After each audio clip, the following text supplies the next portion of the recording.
What up, everybody, and welcome to Studio de Jeffrey. I don't know if you guys watched the Cowboys draft show, or the draft show, on Cowboys.com. Myself, Dave Hellman, Brian Broaddus, and Kyle Yeomans. But it's back. The draft show is upon us. It's draft season. So if you're here and you hate draft content, you're probably going to hate me for a while. And I'm sorry. But this morning on the draft show, what I'm going to do here is I'm going to give you about 7 or 8 guys that I already like at the 24th overall pick. The Cowboys are going to have an opportunity to pick a guy who's going to help their team. It's going to be really good. You're going to like it. You're going to love it, unless they screw it up. But I tried out my new power stance. I watched Michael Irvin and Kurt Warner do this when they're on the NFL pregame stuff. You can't really tell in here. You get your arms out about as wide as you can. You take up space. It's a power position.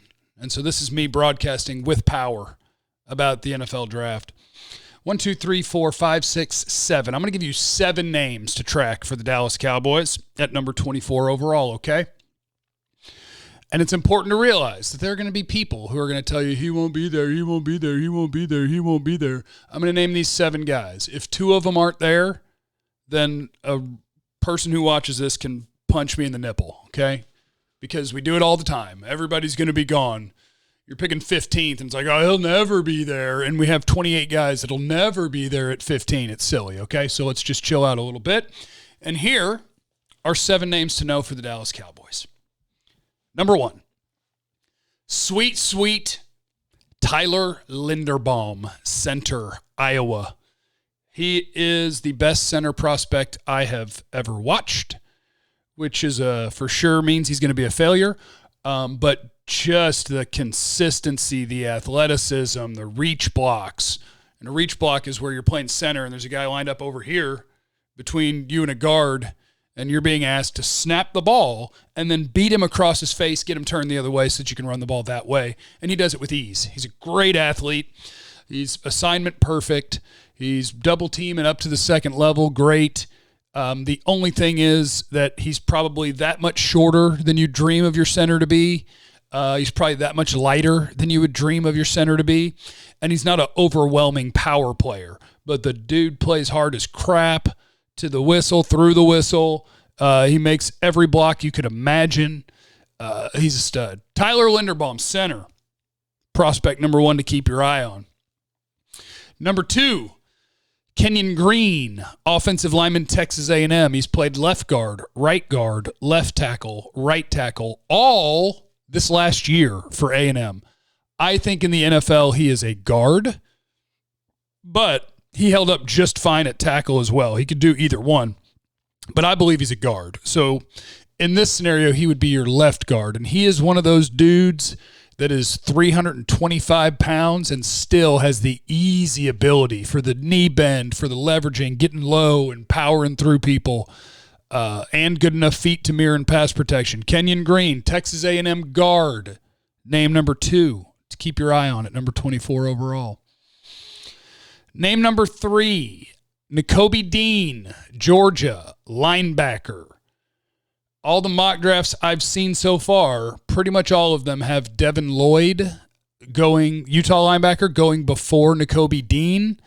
I would prefer that. I actually like Dean a little bit more than I like Devin Lloyd, but Devin Lloyd is 6'3", 235, whereas Nakobe Dean is 6 foot, 225.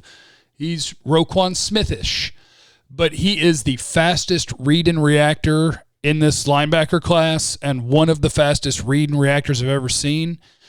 He's actually kind of like Nick Bolton from last year with a supercharger. Like, he moves faster. He's quicker. Might have more violence. Nakobe Dean is a really good linebacker that's a super capable blitzer as well. So Nakobe Dean, linebacker, Georgia, keep an eye on him. Because if you do that, I can have Nakobe Dean and Jabril Cox, and I can have Micah Parsons rush the passer a bunch. Not a bad idea. Now, Devin Lloyd is another option at number 24 if he were to get that far. He's a Utah linebacker. He's 6'3", 235. He does not read and react as quickly as Nakobe Dean does, but he's good at it. He can cover tight ends and man coverage. He's a nice zone dropper. He's made tons of plays on the other side of the line of scrimmage. He is more slippery than super quick and stout and powerful. So where Nakobe Dean would get through somewhere because it's just like, whoop, and he's through, Lloyd is more of a kind of back and forth, get slippery, and he's longer. So Devin Lloyd, I'll understand if he's picked before Nakobe Dean, but I just want to be on the record that at this moment I prefer Dean. But Lloyd and Dean both are worthy of being picked in the first round. George Karlaftis, Purdue, defensive end. I've seen him work out in person already in shorts and T-shirts last week, and my first impression was, a little stiff. Like he's not when you do a 3-cone time where you're asking him to go, wee, I don't think his time is going to be great. But then you turn on the tape and you're like, well, he's an incredibly fluid football player. So I'm not overly concerned about that, but he'll probably never be a turn the corner in a hurry, dip underneath, and go get sacks that way guy. He is a winner through hand placement, hand power, effort, hustle. Like he is your standard, holy crap, that's a really good football player. Where are his arms as long as you dream of for a D end? No. Is he going to run a 6'8" 3-cone? No. But does he line up and just find his way through blockers and to and towards the ball? Yeah. With just well-timed, powerful shock in his hands. George Karlaftis is a good player. Keep him in mind for number 24 overall. Jameson Williams, Alabama wide receiver, coming off an ACL tear, but with modern medicine, that's somebody who should be ready for training camp in theory, right? 6 months, 7, training camp is 7 months away.